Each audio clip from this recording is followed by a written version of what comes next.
So for the first half of the professional development, we really just talked about the basics of PBIS and what it means.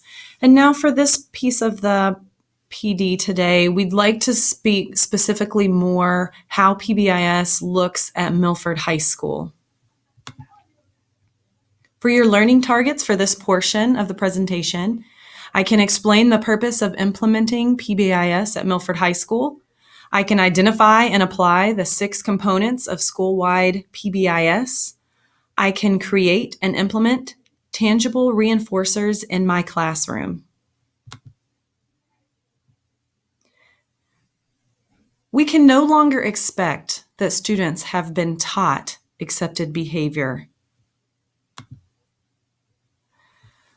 So the purpose of implementing PBIS at Milford High School is to create a more positive culture in the entire learning community, K through 12 buildings, buses, extracurricular activities, and district households.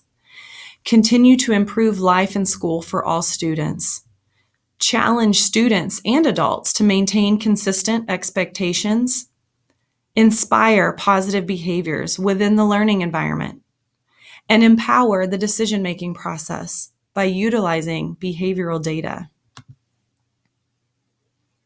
The student responsibilities or the expectations that we have here at Milford High School are that students will exhibit the 3 pillars that we have introduced to students and that we are expecting them to exhibit every day. And those 3 pillars are accountability, integrity, and resilience. And this is in everything that they do. It's not just in the classroom, it's in transition areas, it's in extracurriculars, it's on the bus, it's at their arrival and dismissal of school, it's in the media center. Everywhere that they are, we are expecting them to show these 3 pillars. In terms of staff responsibilities, staff will teach, model, and practice each of the 3 pillars throughout the year. Staff will acknowledge student behaviors that meet our 3 pillars, and staff will follow the 6 components of school-wide PBIS. And of those school-wide PBIS components, that's what we're going to go over next. Those 6 components of school-wide PBIS are select and define expectations and routines, and those expectations and routines need to be observable, knowledgeable, and teachable.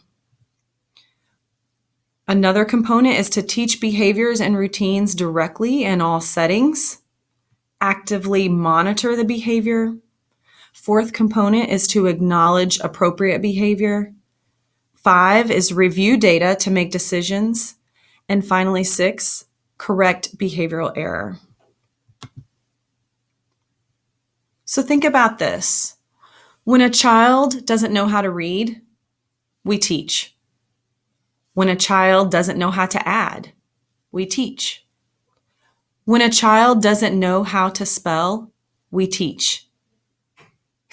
So when a child doesn't know how to behave, we should teach.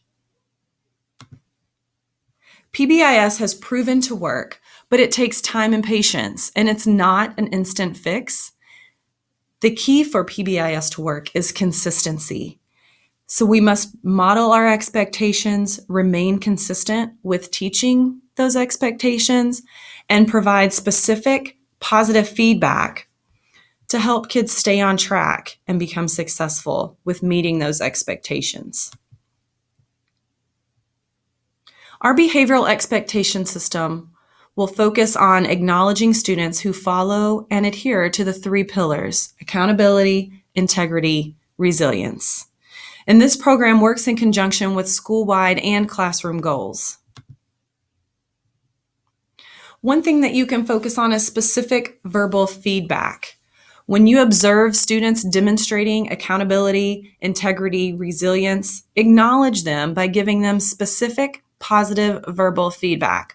For example, you might say, "Thank you for always working hard, having all assignments done with 100% effort, and holding yourself accountable." Use those 3 pillars in your positive verbal feedback. Billy is showing accountability by being prepared for class today. And that could just be a general statement to the entire class. It's also called positive narration, when you focus on those students who are exhibiting the positive behaviors or those positive expectations.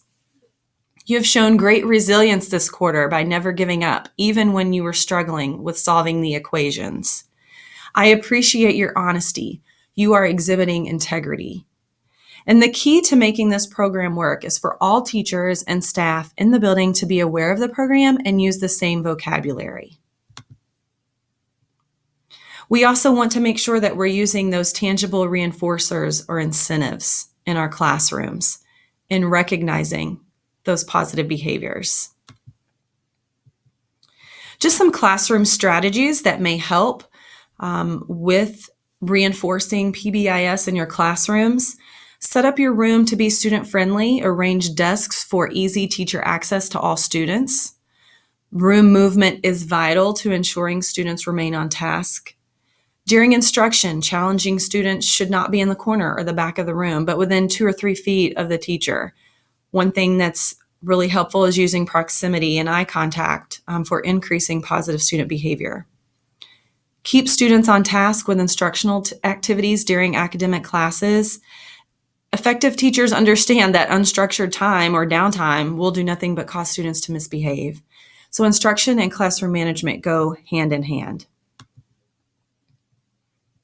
Reward all students who are following procedures in a positive way with a praise, a note or phone call home, or tangible incentives.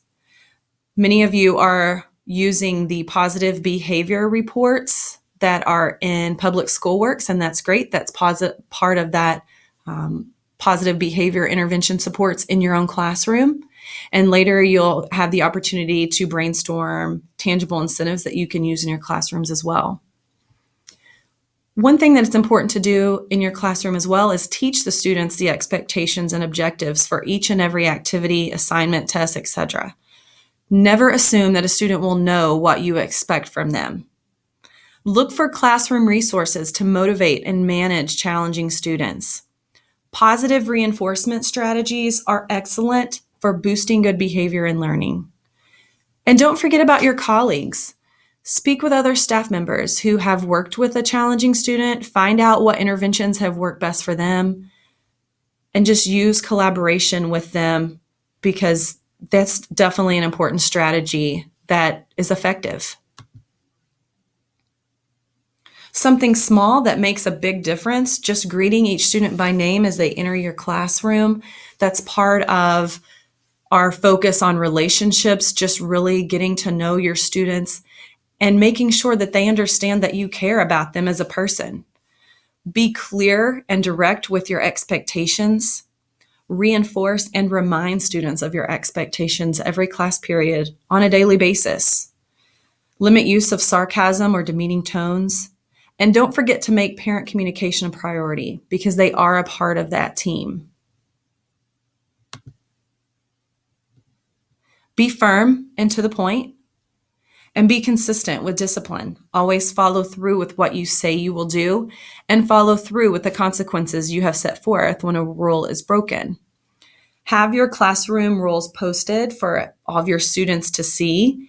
And as well, it's a great idea to post the process of discipline for your students as well, so they know what the expectations are. They know what your incentive plan is, but they also know what will happen if they're not following those expectations. So now what we'd like for you to do is complete a brainstorming activity. In your small group, brainstorm ways you can implement incentives or tangible reinforcers into your own classroom. We want you to use the discussion board to type in your group's ideas, then comment on at least 2 other groups' incentive ideas, and make sure and put all of your group members' names on the discussion post.